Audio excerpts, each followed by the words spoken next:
6 अगस्त 2019 की सुबह का इंतजार दशकों से किया गया था। इस सुबह की राह पीढ़ियों ने देखी थी। इस सुबह के सूरज से सुख की किरणें निकली थीं। इस सुबह की आस जम्मू कश्मीर और समग्र भारतवर्ष के लोग 7 दशकों से लगाए बैठे थे। और जब ये सुबह आई तो सभी ने इसका खुली बाहों से स्वागत किया।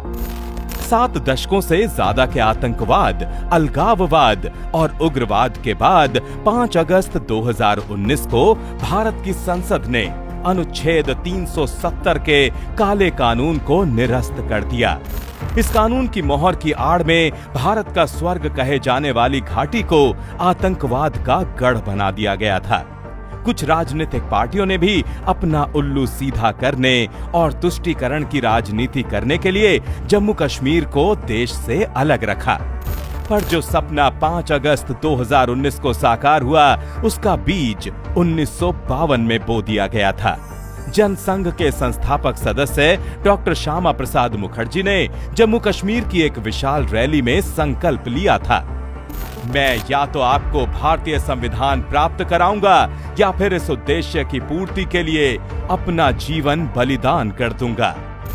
फरवरी 1953 में तत्कालीन प्रधानमंत्री जवाहरलाल नेहरू को लिखे गए 2 पत्रों में डॉक्टर मुखर्जी ने सवाल किया था, अगर हमारा संविधान पूरे देश पर लागू होता है तो जम्मू कश्मीर में क्यों नहीं?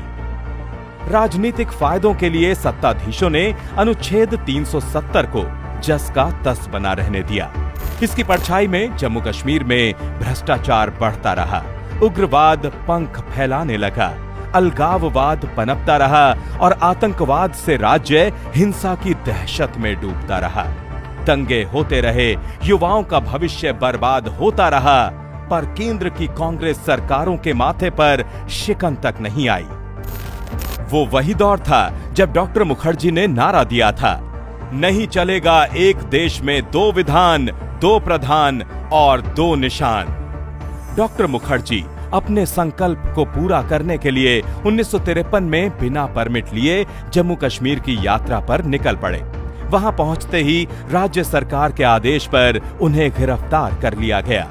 23 जून 1953 को जेल में रहस्यमय परिस्थितियों में उनकी मृत्यु हो गई।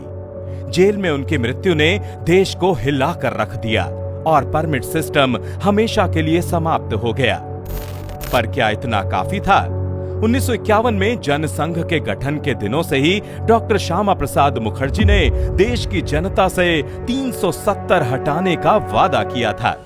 1980 में जब भाजपा का गठन हुआ, तब भाजपा ने जनसंघ के इस वादे को अपना संकल्प बना लिया।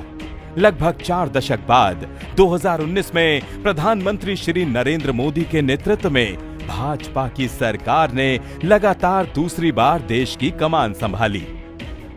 अब वक्त आ गया था दशकों पुराने इस संकल्प को सिद्ध करने का।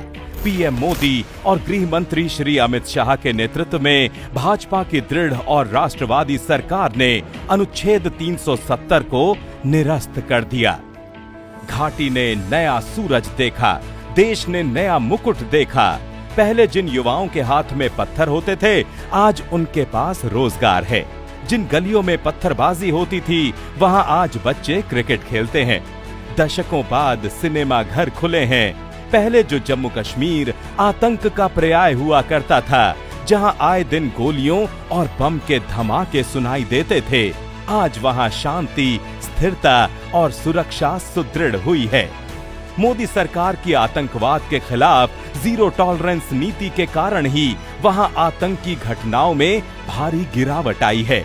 जम्मू कश्मीर नए भारत की नई तस्वीर बनकर उभरा है और आने वाले वर्षों में भारत को विकसित बनाने में अपना अहम योगदान देने की राह पर चल पड़ा है। 5 साल में जम्मू कश्मीर कितना बदल गया है, इसका सबसे बड़ा सबूत 2024 के लोकसभा चुनाव के दौरान देखने को मिला। घाटी के लोगों ने बढ़ चढ़कर अपने प्रतिनिधि को चुनने के लिए मतदान किया। आजाद भारत के इतिहास में जम्मू कश्मीर में कभी इतनी वोटिंग नहीं हुई थी। जम्मू कश्मीर की जनता ने लोकतंत्र के सबसे बड़े उत्सव में खुद को शामिल कर डॉक्टर श्यामा प्रसाद मुखर्जी को सच्ची श्रद्धांजलि दी है। आज जम्मू कश्मीर का हर नौजवान अपना भविष्य खुद लिखने के लिए आगे निकल रहा है। जहां कभी बंद और हड़ताल का सन्नाटा रहता था, वहां अब जिंदगी की चहल पहल दिखाई देती है।